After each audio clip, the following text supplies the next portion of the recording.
ನಾವು ಮಾಡ್ತಾ ಇರೋ ಪೂಜಾ ವಿಧಾನ ಗಂಧದ ಕಡ್ಡಿ ಹಚ್ತೀವಿ. ಆ ಗಂಧದ ಕಡ್ಡಿ ಆ ಸ್ಮೆಲ್ಲು ಎಷ್ಟು ಪಾಯ್ಸನಸ್ ಅಂತ ಏನಾದರೂ ನಾವು ಆಲೋಚನೆ ಮಾಡಿದ್ದೀವ? ನಮ್ಮ ಮನೇಲಿ ಗಂಧದ ಕಡ್ಡಿ ಹಚ್ಚಿ ದೇವ್ರಿಗೆ ಇಡ್ತೀವಿ, ದೇವ್ರದ್ದು ಫೋಟೋ ಅಂತ ಒಂದು ಫ್ರೇಮ್ಗೆ. ಅದೇ ಗಂಧದ ಕಡ್ಡಿಯ ಸ್ಮೆಲ್ಲಿಂದ ಮನೇಲಿರೋ ಮಕ್ಕಳೆಲ್ಲ ಅಸ್ತಮಾ ಬರ್ಬೋದು, ಲಂಗ್ಸ್ ಪ್ರಾಬ್ಲಮ್ ಬರ್ಬೋದು. ಆ ಮಕ್ಕಳ್ಯಾರು ದೇವರಿಗೆ ಮಕ್ಕಳಲ್ಲ. ಗಂಧದ ಕಡ್ಡಿಯಲ್ಲಿ ಆತ, ಗಂಧದ ಕಡ್ಡಿಯ ಸುವಾಸನೆಯಿಂದ ಆತ ಸಂಪ್ರೀತನಾಗಿ ಅವನು ಇತರೆ ಮಕ್ಕಳಿಗೆಲ್ಲ ಆರೋಗ್ಯಕ್ಕೆ ಹಾನಿ ಆದ್ರೂ ಅವನು ವರ ಕೊಡ್ತಾನೆ. ಇದು ಅರಿವಿನ ಮಾರ್ಗನಾ ಅಥವಾ ಮೂಢನಂಬಿಕೆನಾ? ಗಂಧದ ಕಡ್ಡಿ ಹಚ್ಚಬೇಕು ನಿಜ, ಹೂ ಹಾಕಬೇಕು ನಿಜ. ಹೇಗೆ ಹಾಕಬೇಕು? ಹೇಗೆ ಪಡ್ಕೋಬೇಕು? ಕಿತ್ತೆ ತರಬೇಕಾ? ಬಿದ್ದಿರೋದು ದೇವರಿಗೆ ಸಲ್ಲದಂತೆ. ಯಾಕಪ್ಪ? ಗಿಡದಿಂದ ಬಿದ್ದೋಗಿರೋದು ಸಲ್ಲದು. ಯಾಕೆ? ಮಾರಕ್ಕಾಗಲ್ವಲ್ಲ ಅದನ್ನ. ಯಾರು ಬೇಕಾದ್ರೆ ಆರಿಸ್ಕೊಂಡು ಹೋಗ್ಬಿಡ್ಬೋದಲ್ಲ. ಯಾಕಪ್ಪ? ಕೆಳಗಲ್ಲಿ ಭೂಮಿ ಮೇಲೆ ಬಿದ್ದಿದ್ದು ಯಾಕೆ? ಭೂಮಿ ದೇವರಲ್ವಾ? ಭೂಮಿ ತಾಯಿ.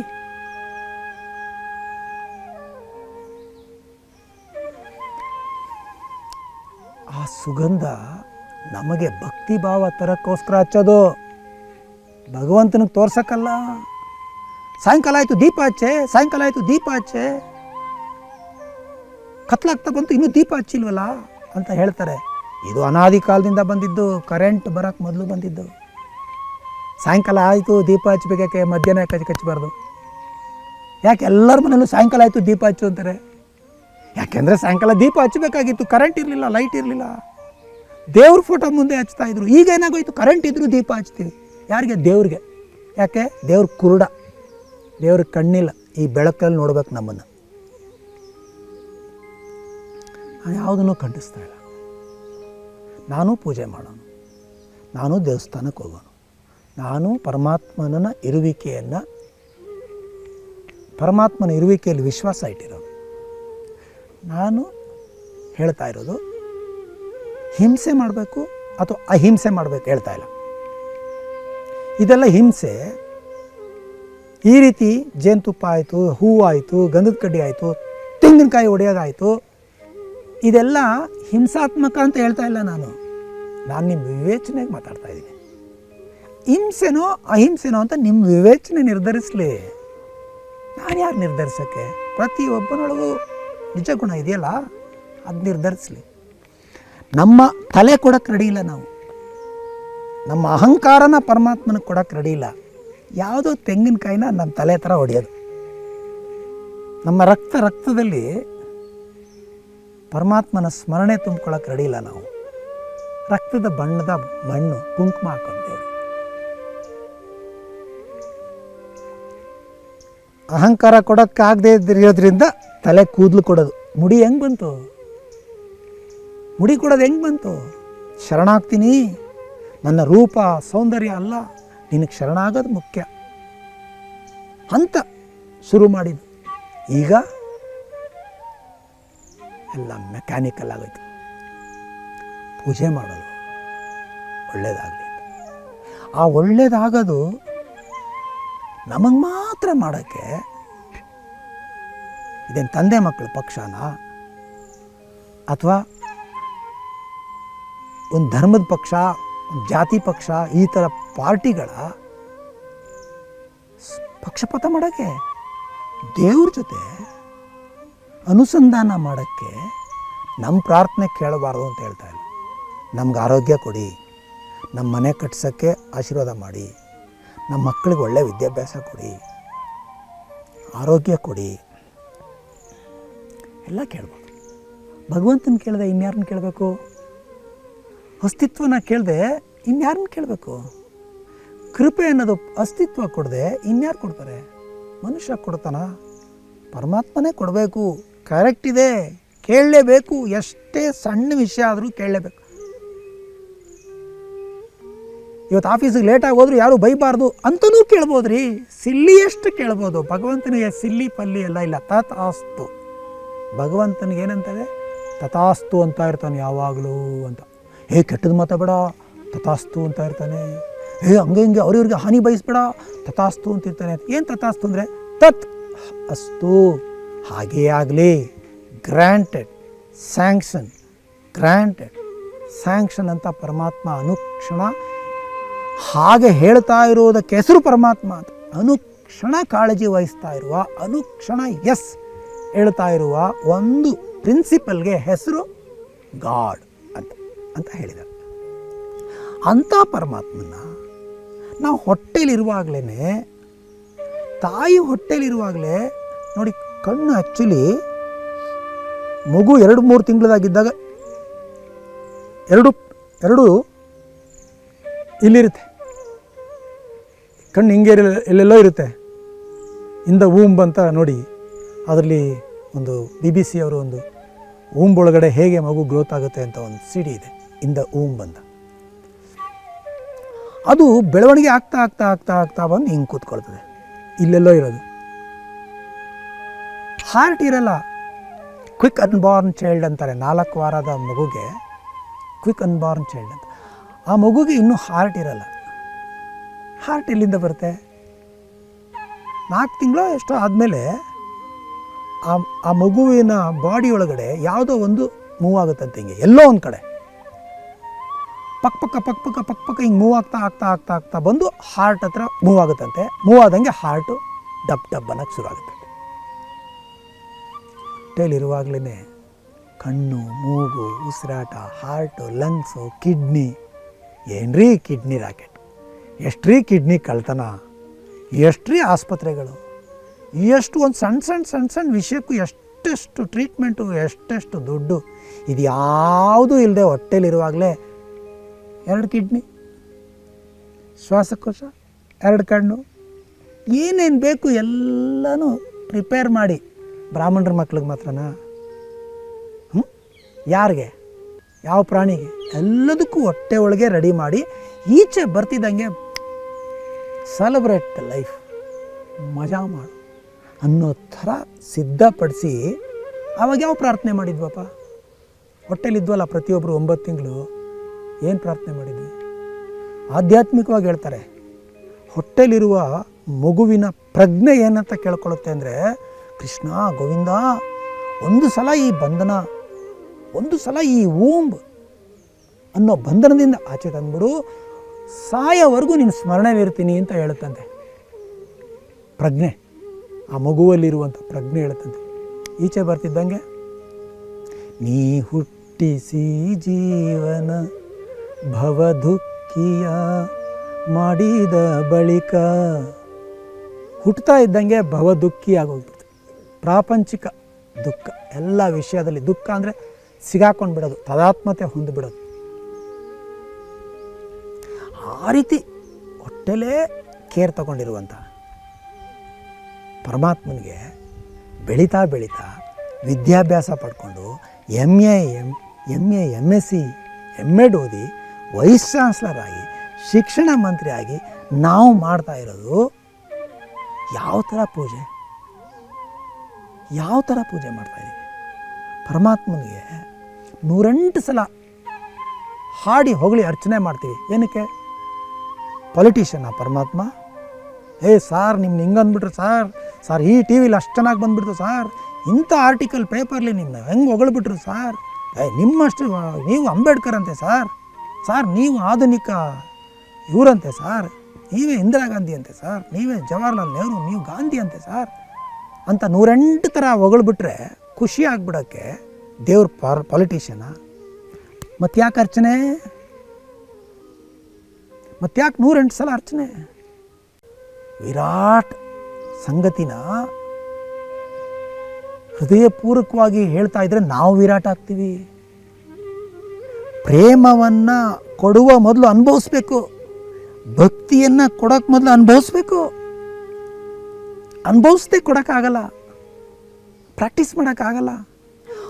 ಆ ಅನುಭವ ಬರಲಿ ಅಂತ ಮಹಾದೇವ ಶಂಭೋ ಶಂಕರ, ಅಚ್ಯುತ ಚ್ಯುತಿ ಇಲ್ಲದವನೇ, ಅಸೀಮನೇ ಸೀಮೆನೇ ಇಲ್ಲದವನೇ, ಅನಂತನೇ ಅಂತ್ಯವೇ ಇಲ್ಲದವನೇ, ಅವ್ಯಯನೇ ನಾಶವಾಗದವನೇ, ಮಂಗಳಕಾರಿಯೇ ಸರ್ವ ಮಂಗಳ ಮಾಂಗಲ್ಯೇ ಶಿವೇ ಸರ್ವಾರ್ಥ ಸಾಧಿಕೆ ಅಂತ ಪರಮಾತ್ಮ ಅನ್ನುವ ಒಂದು ಎಕ್ಸ್ಕ್ಯೂಸ್ ಇಟ್ಕೊಂಡು, ಭಗವಂತ ಅನ್ನೋ ಒಂದು ನೆಪ ಇಟ್ಕೊಂಡು, ಅವನ ಹೆಸರಿನಲ್ಲಿ ನಾವು ಏನೇನೆಲ್ಲ ನೋಡ್ರಿ, ನೀವು ಕೆಟ್ಟದ್ದು ಮಾತಾಡ್ತಾರಿ, ಡಿಸ್ಟರ್ಬ್ ಆಗ್ತೀರಾ. ಅಥವಾ ನೀವು ಡಿಸ್ಟರ್ಬ್ ಆದಾಗ ಬರೀ ಕೆಟ್ಟದೇ ಮಾತಾಡ್ತೀರ. ನೀವು ಖುಷಿಯಾಗಿದ್ದಾಗ ಬರೀ ಚೆನ್ನಾಗಿರೋದೇ ಮಾತಾಡ್ತೀರ. ಚೆನ್ನಾಗಿರೋದು ಮಾತಾಡಿದಾಗೆಲ್ಲ ಖುಷಿ ಆಗ್ತೀರ. ಅಪ್ರಿಸಿಯೇಷನ್ಲಿ ಮಕ್ಕಳು ಹೆಂಗೆ ಗ್ರೋತ್ ಆಗ್ತಾರೆ, ಕಂಡೆಮ್ನೇಷನಲ್ಲಿ ಹೆಂಗೆ ಹಾಳಾಗ್ತಾರೆ, ನೆಗೆಟಿವ್ ಅಪ್ರೋಚಲ್ಲಿ ಹೆಂಗೆ ಹಾಳಾಗ್ತಾರೆ. ಯಾಕೆ ಅವ್ರು ಹಾಳಾದರು? ನಿಮ್ಮ ನೆಗೆಟಿವ್ ಅಪ್ರೋಚಿಂದ. ಹೆಂಗೆ ಅವ್ರು ಚೆನ್ನಾಗಾದರು? ನಿಮ್ಮ ಪಾಸಿಟಿವ್ ಅಪ್ರೋಚಿಂದ. ಎಲ್ಲಿಂದ ಬರುತ್ತೆ ಪಾಸಿಟಿವ್? ನಿಮ್ಮ ಒಳಗಡೆಯಿಂದ ಬರಬೇಕು. ಆ ಪಾಸಿಟಿವ್ ಎನರ್ಜಿಗೋಸ್ಕರ ಕೇಶವಾಯ ನಮಃ, ಮಾಧವಾಯ ನಮಃ, ಶ್ರೀಧರಾಯ ನಮಃ, ಋಷಿಕೇಶಾಯ ನಮಃ, ಪದ್ಮನಾಭಾಯ ನಮಃ, ದಾಮೋದರಾಯ ನಮಃ. ವಿಶಾಲವಾದದ್ದನ್ನು ನೋಡ್ತಾ ಇದ್ದರೆ, ಆಲಿಸ್ತಾ ಇದ್ದರೆ, ಭಾವಿಸ್ತಾ ಇದ್ದರೆ ಅದೇ ಆಗೋಗ್ತೀವಿ. ಪುರಾಣದ ಕಂತೆ ಪುರಾಣ ಅಲ್ಲ ಇದು. ಬಯಲ ಜೀವನ, ಬಯಲ ಭಾವನೆ, ಬಯಲ ಜೀವನ, ಬಯಲ ಭಾವನೆ. ಹಂಗೆ ಬದುಕ್ತಾ ಬದುಕ್ತಾ ಬಯಲು ಬಯಲಾಯಿತಯ್ಯ ಗುಹೇಶ್ವರ ಅಂತ ಅಲ್ಲಮ ಪ್ರಭು ಹೇಳ್ತಾರೆ. ವಿರಾಟ್ ವಿರಾಟ್ ವಿರಾಟ್, ವಿಶಾಲ ವಿಶಾಲ ವಿಶಾಲ, ಅನಂತ ಅನಂತ ಅಂತ ಅನ್ಕೊಂಡು ಅದನ್ನೇ ಭಾವಿಸಿ ಅದನ್ನೇ ಮಾಡ್ತಾ ಮಾಡ್ತಾ ಅದೇ ಆಗೋದೆ ನಾನು ಅಂತ ಹೇಳ್ತಾರೆ. ಅದೇ ತಾನೇ ಕಾಂಟಂಪ್ಲೇಷನು. ಶ್ರವಣ ಮನನ ನಿಧಿಧ್ಯಾಸನದಲ್ಲಿ ಅಹಂ ಬ್ರಹ್ಮಾಸ್ಮಿ, ನಾನೇ ಪರಮಾತ್ಮ, ನಾನೇ ಪರಮಾತ್ಮ, ನಾನು ಪರಮಾತ್ಮ, ಶುದ್ಧ ಬುದ್ಧ ಮುಕ್ತ ಅಂತ ಸ್ಮರಿಸಿ ಸ್ಮರಿಸಿ ಸ್ಮರಿಸಿ ಅದಕ್ಕೆ ಅರ್ಚನೆ. ಪರಮಾತ್ಮನಿಗೆ ಅರ್ಚನೆ ಬೇಕಾಗಿಲ್ಲ. ಗಂಡಸನ್ನ ಗಂಡಸು ಅಂತಂದರೆ ಖುಷಿಯಾಗುತ್ತಾ? ಅಥವಾ ಹೆಂಗಸನ್ನ ಹೆಂಗಸು ಅಂದರೆ ಖುಷಿಯಾಗುತ್ತೇನ್ರಿ? ಸಣ್ಣ ಮಗುನ, ಸಣ್ಣ ಯೂತ್ 15 ವರ್ಷ ಮಗುಗೆ ಏನಪ್ಪ ಯಂಗ್ಸ್ಟಾರ್ ಅಂದರೆ ಖುಷಿಯಾಗುತ್ತಾ? 80 ವರ್ಷದವ್ರಿಗೆ ಏನಪ್ಪ ಯಂಗ್ಸ್ಟಾರಾಗಿ ಕಾಣ್ತೀರಾ ಅಂದರೆ ಖುಷಿಯಾಗುತ್ತೆ. ಇಲ್ಲದೆ ಇರೋದು ಹೇಳಿದಾಗ ಖುಷಿಯಾಗುತ್ತೆ. ಸಹಜವಾಗಿರೋದು ವಿಷಯ ಹೇಳಿದ್ರೆ ಸೋ ವಾಟ್ ಅನಿಸುತ್ತೆ. ಏನಪ್ಪ 2 ಕಣ್ಣಿದೆ ಅಂದರೆ ಸೋ ವಾಟ್. ಏನಪ್ಪ ಉಸಿರಾಡ್ತಾ ಇದೆಯಾ ಅಂದರೆ ಎಸ್, ವಾಟ್ ಈಸ್ ಇದು? ಖುಷಿ ಏನಾಗಲ್ಲ, ಇಟ್ಸ್ ಅ ಫ್ಯಾಕ್ಟ್. ಭಗವಂತನ ಎಷ್ಟು ಹೇಳಿದ್ರು ಇಟ್ಸ್ ಅ ಫ್ಯಾಕ್ಟ್. ಭಗವಂತನ ಹೆಂಗೆ ಖುಷಿ ಆಗುತ್ತೆ?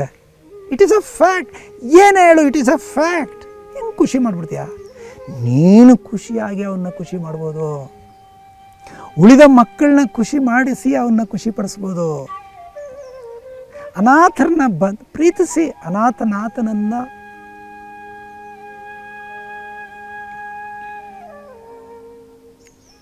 ಪ್ರಾಣಿ ಪಕ್ಷಿ ಗಿಡ ಮರ ಯಾರ್ಯಾರು ಅಸಹಾಯಕರಿದ್ದಾರೋ, ಯಾರ್ಯಾರು ನೆಗ್ಲೆಕ್ಟ್ ಆಗಿದ್ದಾರೋ, ಯಾವ ನಾಯಿ ಊಟ ಇಲ್ಲದೆ ಬಿಸಿಲಲ್ಲಿ ಓಡಾಡ್ತಾ ಇದೆಯೋ, ಯಾವ ಬೆಕ್ಕನ್ನ ರಸ್ತೆಯಲ್ಲಿ ಬಿಟ್ಬಿಟ್ಟಿದ್ದಾರೋ ಅವುಗಳಿಗೆ ಕಾಳಜಿ ನೀವು ತೋರಿಸಿ ಬಿಡ್ರಿ, ಭಗವಂತ ನೋಡ್ಕೊಳ್ತಾನೆ.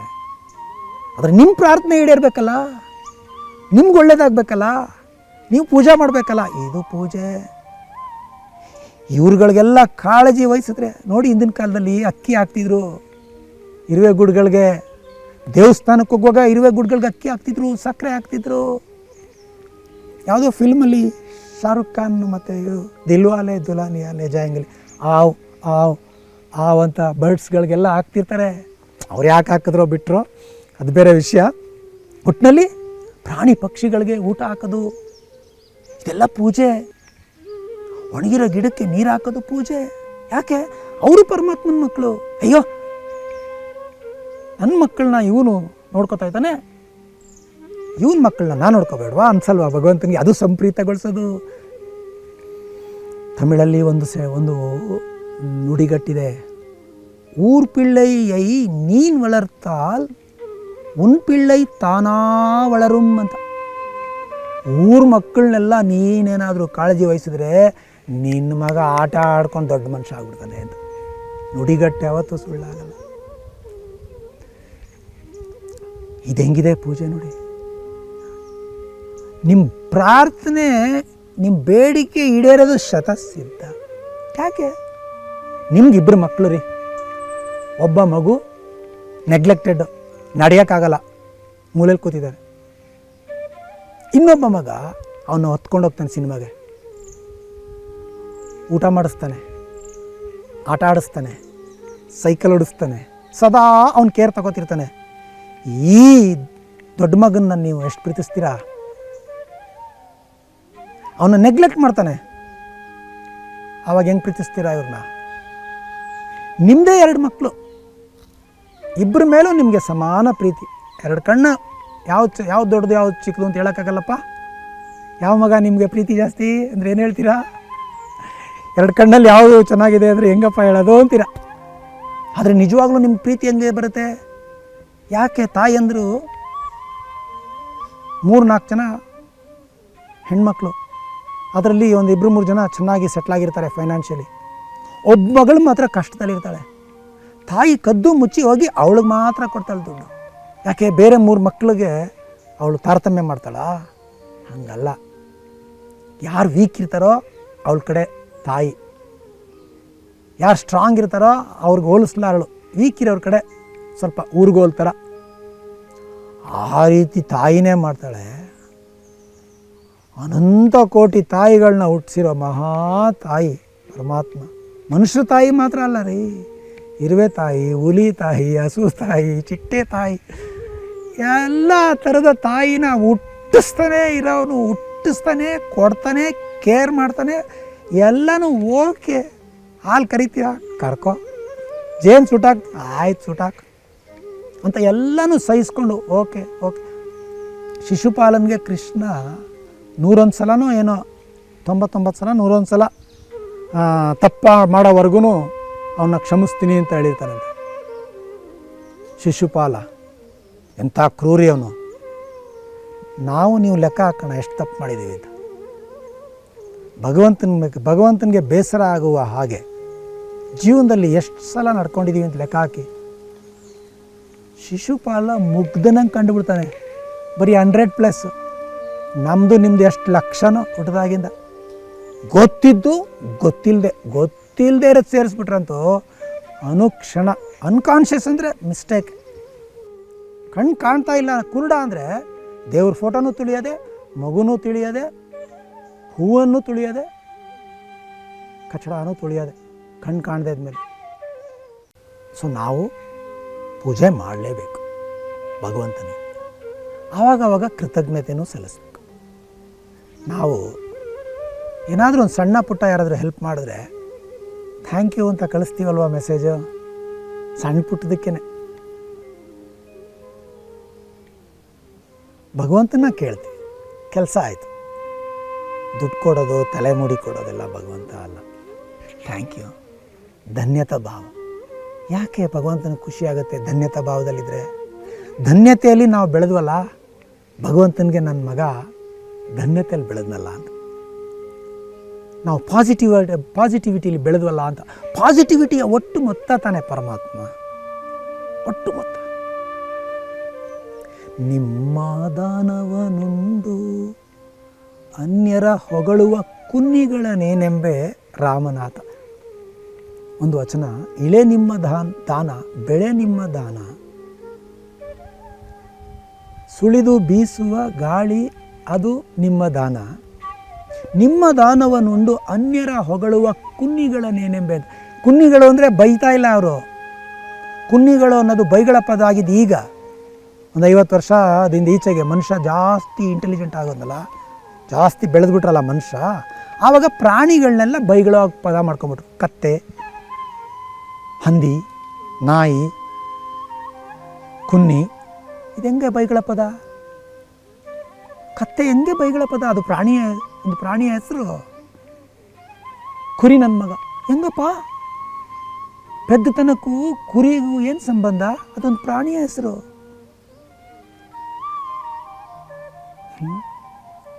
ಹಂದಿ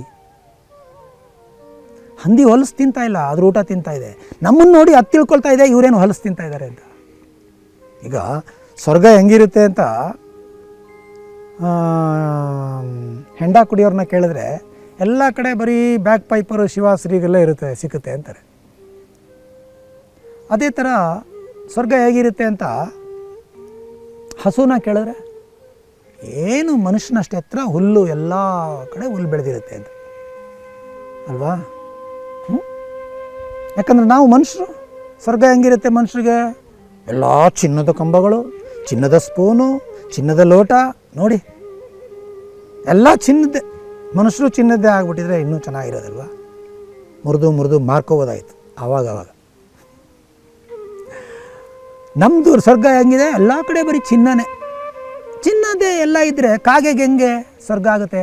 ಕಾಗೆ ಏನು ಹೇಳುತ್ತೆ? ಎಲ್ಲ ಕಡೆ ಮಾಂಸದ ತುಂಡುಗಳೇ ಬಿದ್ದಿರುತ್ತೆ ಸ್ವರ್ಗದಲ್ಲಿ. ಕಷ್ಟಪಡಬೇಕಾಗಿಲ್ಲ, ಕಾಕ ಅನ್ಬೇಕಾಗಿಲ್ಲ, ಆರಬೇಕಾಗಿಲ್ಲ. ನೋಡಿದ ಕಡೆ ಎಲ್ಲ ಮಾಂಸದ ತುಂಡುಗಳೇ ಅದ್ರ ಸ್ವರ್ಗ. ಮೊಸಳೆ ಸ್ವರ್ಗ ಕೇಳಿಬಿಟ್ರೆ ನಿಮಗೆ, ಮೊಸಳೆ ಸ್ವರ್ಗ ಹಂದಿಗಳ ಸ್ವರ್ಗ. ಮೊಸಳೆದು ಹೇಳ್ತೀನಿ, ಹಂದಿ ಗೊತ್ತು ನಿಮಗೆ. ಮೊಸಳೆಗೆ ಹಳಸಲು ವಾಸನೆ ಬರ್ತಾ ಇರೋ ಮಾಂಸ ಇಷ್ಟ. ಸೊ ಮೊಸಳೆಗಳ ಸ್ವರ್ಗಕ್ಕೆ ಏನಾರು ಹೋಗ್ಬಿಟ್ರೆ ನಾವು ಹಂದಿಗಳ ಸ್ವರ್ಗ ಹೆಂಗಿರುತ್ತೆ ಅಂದರೆ, ಪರಮಾತ್ಮನ ದಾನನ ಉಂಡ್ಬಿಟ್ಟು. ಕುನ್ನಿ ಅನ್ನೋದು ಬೈಗಳ ಪದ ಅಲ್ಲ. ನಾನೂ ಈ ವಚನ ಮೊದಲು ಕೇಳಿದಾಗ ಏನಪ್ಪ ಈ ಥರ ಪದ ಬಳಸ್ಬಿಟ್ರಲ್ಲ ಶರಣರು ಅನ್ನಿಸ್ತಾ ಇತ್ತು. 2004-2005 ಐ ವಾಸ್ ವರಿಂಗ್. ಆವಾಗ ನನಗೆ ಒಂದು ಸಲ ಕುನ್ನಿ ಅಂದರೆ, ನಾನು ನಾಯಿ ಮರಿಗಳನ್ನ ನೋಡ್ತಾ ಇದ್ದೆ. ಕುನ್ನಿ ಅಂದರೆ ನಾಯಿ ಮರಿ ಅಂತ. ಮರಿ ನೋಡಿದಾಗ ನನಗೆ ಕಾಣಿಸ್ತು, ಈ ನಾಯಿ ಮರಿಗಳು ಒಂದು 3-4 ದಿನ ಆಗೋವರೆಗೂ ಕಣ್ಣೇ ತೆಗ್ದಿರೋದಿಲ್ಲ. ಕಣ್ಣು ಮುಚ್ಕೊಂಡು ಅಂತ ಹಾಲು ಕುಡಿತಾ ಇರ್ತದೆ ತಾಯಿಯಿಂದ, ಕಣ್ಣು ಮುಚ್ಕೊಂಡು. ಅಂದರೆ ಕಣ್ಣು ಮುಚ್ಚಿ ಇನ್ನೂ ಕಣ್ಣು ಬಿಟ್ಟಿಲ್ಲದ ಮರಿಗೆ, ನಾಯಿ ಮರಿಗೆ ಎಲ್ಲಿಂದ ಹಾಲು ಬರ್ತಾ ಇದೆ ಅಂತ ಗೊತ್ತಾಗಕ್ಕೆ ಸಾಧ್ಯ ಇಲ್ಲ ಅಲ್ವಾ. ಅದಕ್ಕೆ ಅವ್ರು ಹೇಳ್ತಿರೋದು ಎಂಥ ಪದಪ್ರಯೋಗ. ನಿಮ್ಮ ದಾನವನ್ನುಂಡು ಯಾರ್ಯಾರನ್ನೋ ಹೊಗಳ್ತಾ ಇರುವ ಕುನ್ನಿಗಳು ಅಂದರೆ ಇವ್ರಿಗೆ ಗೊತ್ತಿಲ್ಲ ಪರಮಾತ್ಮ ನಿಮ್ಮ ದಾನ ಇದು. ಕಣ್ಣು ಮುಚ್ಕೊಂಡು ನೋಡ್ತಾ ಇದ್ದಾರೆ, ಅದಕ್ಕೆ ಇವ್ರದ್ದು ಇವ್ರದ್ದು ಅಂತ ಹೇಳ್ತಾ ಇದ್ದಾರೆ ಅಂತ. ಆ ರೀತಿ ಕುರುಡುತನದಿಂದ, ಅಜ್ಞಾನದಿಂದ ನಾವು ತಿಳ್ಕೊಂಡ ವಿಚಾರಗಳಕ್ಕೆ ವ್ಯತಿರಿಕ್ತವಾಗಿ ಭಯಭೀತರಾಗಿ ಪೂಜೆ ಮಾಡಬಾರ್ದು. ಆ ಪೂಜೆ ಸರ್ವ ಮಂಗಳ ಆಗಿರಬೇಕು. ನಮಗೂ ಚೆನ್ನಾಗಿರಬೇಕು. ಸರ್ವ ಮಂಗಳದಲ್ಲಿ ನಾವು ಇದ್ದೀವಲ್ಲ, ನಮ್ಮ ಮಕ್ಕಳು ಇದ್ದಾರಲ್ಲ, ನಮ್ಮ ತಂದೆ ತಾಯಿ, ನಮ್ಮ ಹೆಂಡತಿ ಮಕ್ಕಳೆಲ್ಲ ಇದ್ದಾರಲ್ಲ, ಎಲ್ಲ ಚೆನ್ನಾಗಿರ್ಬೇಕು. ನಾವು ಕೇಳೋಣ. ನಾವು ಇಡೀ ಊರಿನವ್ರಿಗೆಲ್ಲ ಕೇಳಬೇಕಾಗಿಲ್ಲ. ನಮ್ಮ ಮನೆಯವರು ಚೆನ್ನಾಗಿರಲಪ್ಪ, ನನ್ನ ಮಗಳು ಚೆನ್ನಾಗಿರಲಿ, ನಮ್ಮ ತಂದೆ ಚೆನ್ನಾಗಿರಲಿ ಕೇಳೋಣ. ಹಂಗೆ ಕೇಳುವಾಗ ಸರ್ವಕ್ಕೆ ಮತ್ತೊಬ್ಬರಿಗೆ ತೊಂದರೆ ಆಗದಿದ್ದಂಗೆ ನಮ್ಮ ಪ್ರಾರ್ಥನೆ ಇರಲಿ. ಭಗವಂತನಿಗೆ ಏನು ಕೊಡ್ತೀನಿ ಅನ್ನೋದು ಅಹಂಕಾರ. ಭಗವಂತನ ಮುಂದೆ ಏನಿದ್ರು ಸ್ವೀಕರಿಸ್ಬೇಕು. ಕೈ ಒಡ್ಡಂಗಿರಬೇಕು. ಪರಮಾತ್ಮನ ಹತ್ರ ಹಿಂಗಿರಬಾರ್ದು ಕೈ. ಭಗವಂತನಿಗೆ ನಾವು ಯಾವತ್ತೂ ಹಿಂಗೆ ಕೊಡೋಕ್ಕೆ ಸಾಧ್ಯ ಇಲ್ಲ. ಭಗವಂತನ ಹತ್ರ ಯಾವಾಗ ಏನೂ ಹೇಳಬೇಕಾಗಿಲ್ಲ, ಏನೂ ಕೇಳಬೇಕಾಗಿಲ್ಲ, ಯಾವ ತಲೆನೂ ಮಾಡಬೇಕಾಗಿಲ್ಲ. ಹೋಗಿ ಭಕ್ತಿಯಿಂದ ಕೈ ಒಡ್ಬಿಟ್ಟು, ಭಗವಂತ ಇದಾಗಬೇಕು, ಇದಾಗೋದ್ರಿಂದ ಎಲ್ರಿಗೂ ಒಳ್ಳೇದಾಗಿದ್ದರೆ ಅದಾಗಲಿ, ಇದಾಗದೇ ಇರೋದ್ರಿಂದ ಯಾರಿಗೂ ಒಳ್ಳೇದಾಗಲ್ಲ ಅಂದರೆ ಅದಾಗೋದು ಬೇಡ. ನಿಮಗೆ ಗೊತ್ತು ಯಾವುದಾಗಬೇಕು, ಯಾವುದಾದರೆ ಸರ್ವ ಮಂಗಳ, ಯಾವುದಾದರೆ ಸರ್ವನಾಶ, ನಿಮಗೆ ಗೊತ್ತು, ನಿಮ್ಮದೇ ನಡೀಲಿ ಅನ್ನೋ ಭಾವದಲ್ಲಿ ಪೂಜೆ ಇರಬೇಕು ಅಂತ ನನ್ನ ವಿವೇಚನೆ ಹೇಳ್ತಾ ಇದೆ.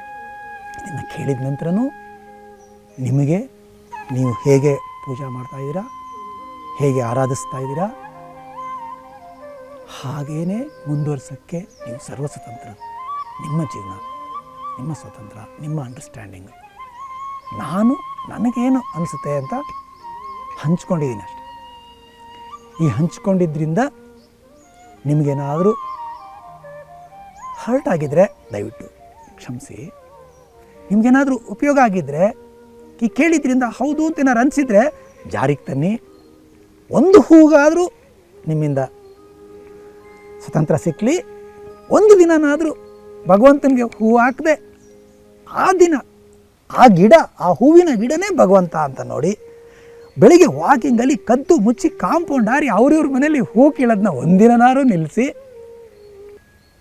ಶ್ರದ್ಧೆನೇ ಪರಮಾತ್ಮ ಅಂತ ತಿಳಿದು ಆವತ್ತೊಂದಿನ ಭಗವಂತ ನನಗೆ ಹಿಂಗೆ ಅನಿಸುತ್ತೆ, ಆ ಗಿಡಕ್ಕೆ, ಆ ಮಕರಂದಕ್ಕೆ, ಆ ಜೇನ್ನೊಣಕ್ಕೆ, ಆ ಒಣಗಿ ಬೀಳುವ ಹೂವಿನ ತಿನ್ನುವಂಥ ಕೀಟಗಳಿಗೆ ಇವತ್ತು ಅದೇ ಪರಮಾತ್ಮ ಅಂತ ಅಂದ್ಕೊಂಡು ನಾನು ಹೀಗಿದ್ದೀನಿ ಅನ್ನೋ ಭಾವದಲ್ಲಿ ಒಬ್ಬರಾದರೂ ಒಂದು ದಿನನಾರು ಇದ್ದರೆ ನಾವು ಹುಟ್ಟಿದ್ದಕ್ಕೆ ಸಾರ್ಥಕ ಆಯಿತು ಅಂತ ಅನಿಸುತ್ತೆ.